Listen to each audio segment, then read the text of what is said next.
હા બસ જો ઓફિસે જવા માટે નીકળું છું. રજા? ના ના, અમારે ઓફિસમાં રજા ન હોય. હા ખબર છે વરસાદ આવે છે પણ અમારે રજા ન હોય. કદાચ નદીઓ વહી જાય, પૂર આવી જાય ને તોય અમારી ઓફિસમાં રજા ન હોય. એમાં એવું છે કે અમે ડૂબતા ડૂબતા જશું ને તો હાલશે, પણ કંપની નો ડૂબવી જોઈએ. અરે 15મી ઓગસ્ટ એટલે કે નેશનલ હોલિડે થાય ને તોય અમારી ઓફિસે રજા નથી. વિચાર કરી લે તું હવે.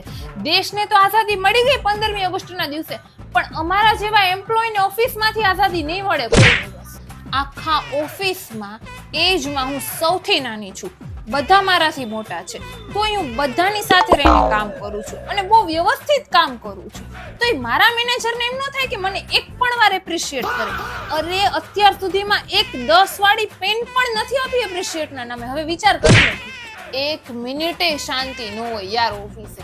લાઈટ વહી જાય ને તેમ થાય કે હાશ હવે ઘડીક વાર શાંતિ, પણ ના, ત્યાં તો જનરેટર ચાલુ કરવા એવી રીતના ભાગશે ને કે જાણે લાખો કરોડોનું નુકસાન થઈ જતું હોય 5 મિનિટ.